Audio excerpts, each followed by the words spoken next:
Gareth Bale nggak akan mencetak lebih dari 10 gol. Gua yakin 11 gol. Lihat Catat aja. nih, Iya. kalau misalnya akhir musim ternyata Gareth Bale 11 gol, gua udah ngomong duluan.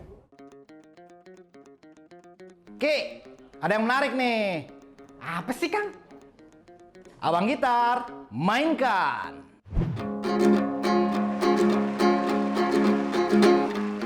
Ngomongin bola tapi caranya nggak biasa. Karena ini dijulirin bola. Hei, karena ini dijulirin bola. Karena ini dijulirin bola. Julirin bola. Kami yang julid, kalian yang dosa. Halo scorer, kembali lagi ke acara Julitin Bola bersama saya Oki Herman di Laga. Di samping saya ditemani hari ini oleh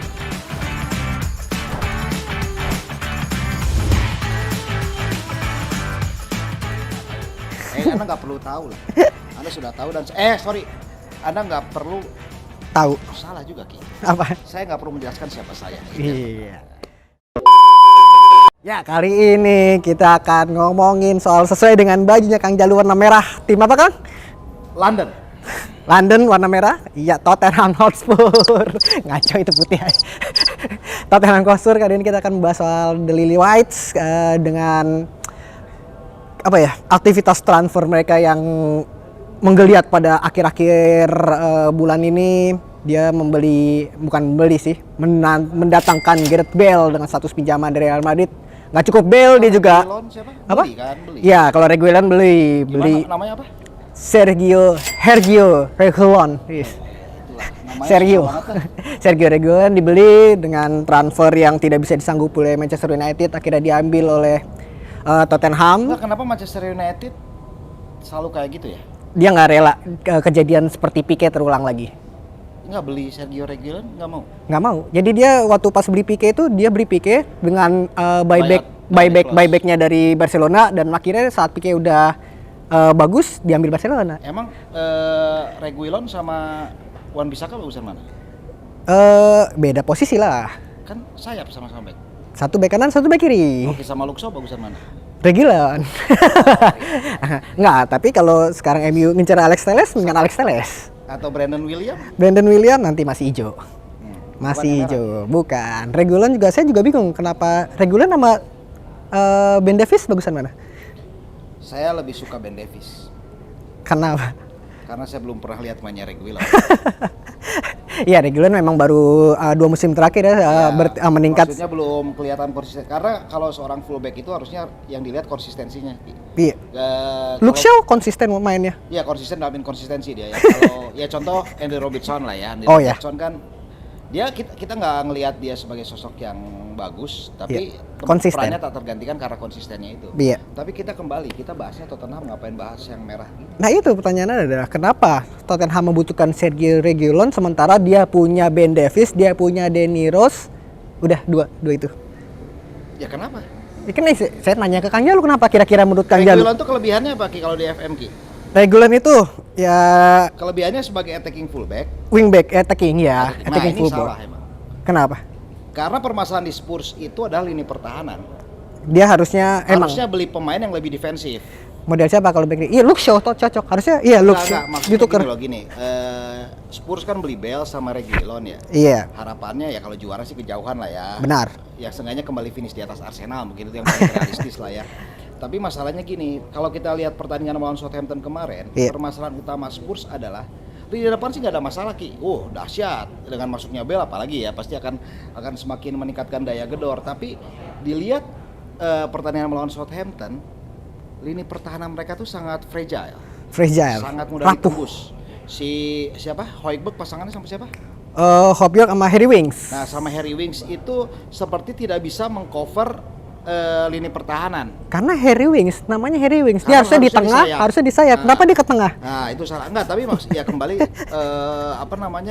permasalahan Spurs itu bagaimana lini belakang mereka yang sangat fragile gitu. Jadi menghadapi high defensive line-nya itu sedikit terbantulah lini serang mereka dahsyat karena Southampton bermain dengan high defensive line yang jelas sangat mudah dieksploitasi lah dan kondisi seperti itu. Sementara dengan keadaan Reguilon sama Gareth Bale pasti akan membuat lini belakang mereka semakin rentan karena mereka kan defensif, ofensif dua-duanya. Nah iya makanya kayaknya Mourinho pengen mengubah sudut pandang orang-orang paradigma bahwa Mourinho itu pelatih defensif. Jadi dia mendatangkan pemain-pemain yang lebih ofensif. Ya tapi kalau misalnya mungkin Mourinho sebagai dengan pengalamannya di Real Tapi apakah Madrid, Mourinho yang ngurusin pembelian ini? bisa jadi. Daniel Levy kan juga termasuk pintar buat mencari-cari pemain kan? Iya, tapi kan maksudnya pasti ini ada konsolidasi lah dengan pelatih karena sebenarnya kan peran manajer itu di Inggris ya kita tahu lah namanya manajer sama pelatih. Tapi perannya memang sedikit tergerus ya dengan adanya Director of Football. Cuman menurut gua sih ini tetap ada pilihannya Mourinho sih. Mungkin ini nggak seperti ketika dulu Abramovich mendatangkan Shevchenko gitu yang memang keinginan pemilik. Ini memang ada salah satu kebutuhan ya. Kalau kita nggak mungkiri lah Gareth Bale dengan pengalamannya di Real Madrid mungkin sempat lah tahu gitu si Mourinho karakternya seperti apa, ya sangat mungkin dibutuhkan. Nah, ngomong-ngomong soal Gareth Bale, ngomong-ngomong, dia kan ntar posisinya nih bisa di mana aja sih? Dia di depan ya, bisa di kanan, kiri, tengah. Yang penting dia main. Kalau di Real Madrid karena dia nggak cuma bisa main golf aja. Padahal ngomong-ngomong soal golf, dia udah janjian loh sebelum dia sama Tottenham udah barengan main golf sama Daniel Levy. Iya, makanya dia mungkin memang dia datang ke Tottenham itu untuk menemani Daniel Levy bermain golf. Jadi bukan bermain bola. Bukan bermain bola karena untungnya cuma pinjaman juga. Cuman bayar gaji doang kan. Mungkin dari gajinya Levy dibagi dua buat Gareth Bale. Ya, jadi buat bayar caddy. Iya. Nah, pasti buat bayar caddy. Caddy mahal. Soalnya di Indonesia aja bisa sampai 1 juta. Tapi ngomong-ngomong soal Gareth Bale, taruhlah Gareth Bale ini seorang kita tahu attacker. Seorang attacker, sementara kita tahu bahwa Tottenham ini tidak pernah berhasil sukses memiliki penyerang baru yang bagus. Contohnya Llorente pada saat dibeli di Swansea, kita tahu bahwa dia akhirnya tidak bisa tidak bisa mengambil posisi Harry Kane, Llorente, Roberto Soldado, Vincent Janssen. Vincent Janssen waktu dibawa top score dari Ajax Alkmaar kalau nggak salah ya, top score, langsung tiba-tiba dia di Tottenham tidak kepake. Tapi kan masalahnya bukan karakter penyerang murni seperti yang disebutkan Oki tadi. Iya. Ini lebih ke arah pemain sayap. Tapi kembali lagi, Gareth Bale itu bisa di depan juga sebenarnya ya. Bisa, cuman nggak mungkin menggeser Harry Kane dengan. Nggak bisa. Kita tahu lah karakter Mourinho itu selalu membutuhkan the real striker number 9. Benar. Tahu Drogba, Benzema, siapa di Ibra di MU. Ibrahimovic, Milito yang punya the real striker dengan satu pemain yang bisa posisinya ibaratnya istilahnya ngacak-ngacak lah, yang lebih liar. Saat ini ada Son Heung-min. Tapi benar. Ketika Son Heung-min tidak ada, nggak ada lagi pemain lain yang. Padahal banyak sebenarnya. Dia punya Dele Alli kan ada di ke belakang. Lucas Moura, Eric Lamela. Udah tua. Enggak, dalam arti dia punya pemain sayap yang bisa buat mengacak, cuman emang buat ujung tombak ini kan cuman Harry Kane doang. Sementara cadangannya si siapa tuh yang Troy itu yang itu Troy Parrott seperti burung betet kan namanya juga. Saya ingat Brad Pitt di film Troy. Troy Parrott ini masih muda banget, padahal dia kan kalau kita main FM tahu banget skillnya bagus banget kan. Tapi nggak pernah dipercaya. Memang ketika memang Harry Kane, misalnya Harry Kane cedera. Iya, nggak ada lagi. Nggak, pasti Son Heung-min yang jadi striker utama. Iya. Yakin. Sekarang bisa Bale. Sekarang enggak. Bale pasti di sayap. Tetap Son. Bale pasti di sayap jadi. Son. Gua tetap Son. Striker utamanya. Iya iyalah pasti. Ya Mourinho mah kalau nggak ada Harry Kane pasti modelnya dia pakai false nine. Jadi bisa. Kalau masalah soal strategi mah penaman gampang gua mah. Iya, cuman masalahnya kan Mourinho itu kan pragmatis. Pragmatis itu dalam arti dia taktik timnya itu bagaimana dia melihat lawan. Kalau lawannya timnya menyerang, ya dia otomatis bertahan. Otomatis Bale mungkinan sulit buat main. Justru itu Bale tuh menjadi senjata cadangan. Emang masih bisa lari. Apa? Buat counter attack kan? Emang masih bisa lari. Ya masih bisa lah. Ya dia kan selama di Madrid kebanyakan istirahat. Ya tinggal kebanyakan main golf juga yang cuma jalan atau pakai mobil buggy ya. Sekarang kesempatan dia untuk membuktikan bahwa saya masih belum habis dan Tottenham memberikan kesempatan itu. Jadi yakin Kang Jalu nih, Gareth Bale itu bisa tampil flip bukan flop. Sementara pengamat di Inggris mengatakan Bale itu balik ke Tottenham akan menjadi flop. Ayo. Nggak, kalau ekspektasinya sama seperti Bale sebelum datangkan ke Real Madrid itu Jauh. jelas jauh. Karena ketika pertama kali ke Tottenham pun dia mulainya dari Bek bek kiri. kan, kemudian bergerak terus ke depan sampai Harry Redknapp masang pemain sayap. Ya. Tapi menurut gua untuk memberikan nuansa baru di depan itu memang yang dibutuhkan. Kita ingat ketika Tottenham musim lalu ketika Harry Kane nggak gacor, Ya. praktis nggak gacor sama cedera ya. kalau Iya, musim lalu. cedera panjang. Tidak ada pemain lain yang bisa menjadi pembeda. Sosok Bale ini bisa menjadi pembeda. Oke lah, secara posisi, secara skill seorang penyerang bedalah dengan Harry Kane. Tapi tetap dia kalau kata orang Sunda tuh punya sima tuh apa ya, karisma lah, bisa untuk memberikan rasa gentar kepada bek lawan. Tapi harus dibantu dengan lini tengah yang kreatif, saya kira. Lini tengah yang kreatif menurut gua sih udah bisa. Kembali kan permasalahan Tottenham menurut saya bukan di lini tengah, tapi ya ini Mourinho seperti apa ya? Dia ingin mengubah gayanya dengan untuk mengubah paradigma bahwa permainan Mourinho adalah pragmatis dengan bermain lebih ofensif. Iya. Namun nyatanya lini pertahanan mereka masih sangat rentan untuk dieksploitasi lawan Southampton dia sempat dikejutkan kan? Saya pikir bahwa Mourinho ini mendatangkan Bale ini akan sia-sia. Karena apa? Karena tetap Mourinho itu tetap dengan pola defensif. Sementara Bale kita tahu di Real Madrid selama 7 musim terakhir selalu bermain ofensif, jarang bertahan. Jadi dalam arti ini membuat bahwa nanti Son akan kesulitan buat bertahan, Gareth Bale juga akan kesulitan. Nah, kalau lawan Southampton boleh lah, itu kepintaran kecerdikan Harry Kane lah dalam membuka peluang Son Heung-min supaya nggak kejaga. Cuman kalau untuk selama Mourinho akan bermain dengan defensif, saya kira bahwa ya kehadiran Bale ini akan sia-sia. Juga Reguilon ya, karena Reguilon ini kita tahu Sevilla juga bermain ofensif, di Real Madrid juga ofensif juga. Jadi ya bener nggak ada orang yang harusnya dia mendatangkan pengganti Jan Vertonghen kan?